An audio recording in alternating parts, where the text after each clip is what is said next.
নারীদের জন্যে নাকফুল, কানের দুল এবং স্বর্ণালঙ্কার পরা আবশ্যক কিনা, আজকে সে বিষয় নিয়ে আমরা কথা বলবো ইনশাআল্লাহ।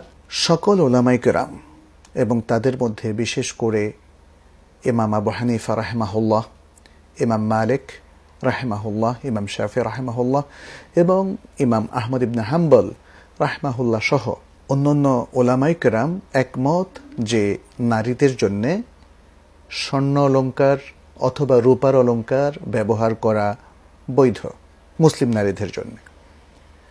এর পক্ষে দলিল হচ্ছে রাসূলুল্লাহ সাল্লাল্লাহু আলাইহি ওয়াসাল্লামের একটি হাদিস ইবনু জুরাইর থেকে বর্ণিত। তিনি বলেন যে তিনি আলী ইবনে আবি তালিব রাদিয়াল্লাহু তাআলা আনহুকে শুনেছেন কথা বলতে, ইন্না নবিয়াল্লাহ সাল্লাল্লাহু আলাইহি ওয়াসাল্লাম আখাযা হারিরান, যে নবী সাল্লাল্লাহু আলাইহি ওয়াসাল্লাম একবার রেশম হাতে নিলেন, ফাজআলাহু ফি ইয়ামিনিহি, এবং সেই রেশমি কাপড়টাকে তিনি তার ডান হাতে রাখলেন, ওয়া আখাযা যাহাবান, এবং তারপর তিনি স্বর্ণ হাতে নিলেন, ফাজআলাহু ফি শিমারিহি, এবং তিনি সেই স্বর্ণটাকে তার বাম হাতে রাখলেন।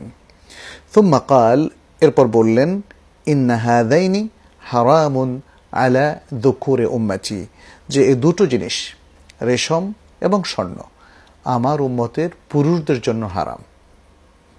এর দ্বারা বোঝা গেল যে রেশমি কাপড় নারীদের জন্য হালাল, এবং ঠিক তেমনি স্বর্ণ এবং স্বর্ণের অলঙ্কার এটি নারীদের জন্য হালাল।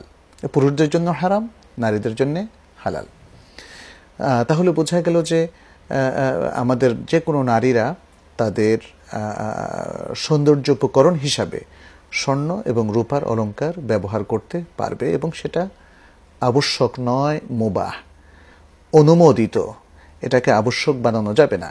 আমাদের সমাজে অনেকেই মনে করে থাকে যে স্বামীর মঙ্গলের জন্যে স্বর্ণ অলঙ্কার পরাটা মুসলিম নারীদের জন্য আবশ্যক। বিশেষ করে এই অঞ্চলে একটা কথা প্রচলিত আছে যে হিন্দুরা তাদের কল্যাণের জন্যে বিয়ের পরে মাথায় সিঁদুর ব্যবহার করে, আর মুসলিম নারীরা ব্যবহার করে স্বর্ণের অলঙ্কার। আসলে দুটোর সাথে কোনো রিলেশন নেই। ইসলামে এই ধরনের কোনো সংস্কার কিংবা কুসংস্কারের কোনো প্রচলন নেই, কোনো স্থান নেই।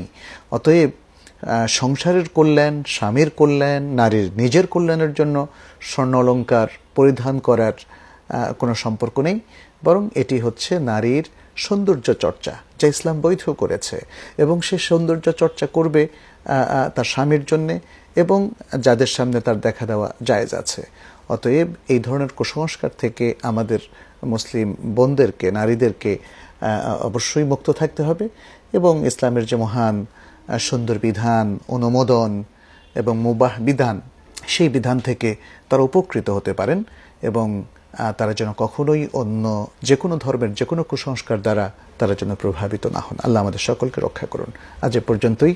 হাদা ওয়া সাল্লাল্লাহু ওয়া সাল্লামা আলা নবিয়িনা মুহাম্মদ ওয়া আলা আলিহি ওয়া আসহাবিহি আজমাইন। আসসালামু আলাইকুম ওয়া রাহমাতুল্লাহি ওয়া বারাকাতুহু।